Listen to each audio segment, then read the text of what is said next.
জগদ্ধাত্রীর পর মাত্র ৩ মাসে বন্ধ আরেক জনপ্রিয় সিরিয়াল। বিস্তারিত। জি বাংলা থেকে স্টার জলসা বিভিন্ন চ্যানেলের একটার পর একটা সিরিয়াল যেমন শুরু হচ্ছে তেমনি অনেক ধারাবাহিক আবার বন্ধ হয়ে যাচ্ছে। জি বাংলার অতি সম্প্রতি শেষ হয়েছে জগদ্ধাত্রী।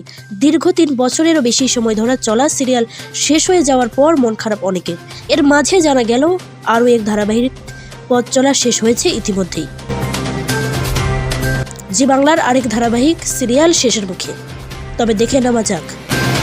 পরপর সিরিয়াল শেষ হওয়ার স্লট বদলাচ্ছে বিভিন্ন ধারাবাহিকের। জগদ্ধাত্রী শেষ হওয়ার পর জি বাংলায় শুরু হয়েছে 2 সিরিয়াল।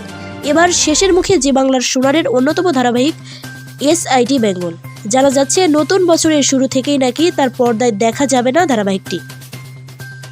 সোশ্যাল মিডিয়ায় ধারাবাহিক বন্ধের খবর জানিয়েছে সিরিয়ালের অন্যতম অভিনেতা জেমি বন্দ্যোপাধ্যায়। তিনি লিখেছেন, এসআইটি বেঙ্গল শেষ করলাম এখানেই। ধারাবাহিক বন্ধের খবরের মন খারাপ অনেকেরই। অনেকেই প্রশ্ন করেছেন কেন এত তাড়াতাড়ি শেষ হলো এই সিরিয়াল। জানা গিয়েছে এই সিরিয়ালের প্রথম সিজন শেষ হয়েছে 100 পর্ব সিজনের ইতি এখানেই। কবে শেষ প্রচার? তবে কি নতুন বছরে শুরু হবে নতুন সিজন? উত্তর মেলেনি এখনো। তবে জ্যামি জানান আগামী 2 জানুয়ারি পর্যন্ত টেলিভিশনের পর্দায় দেখা যাবে তাদের।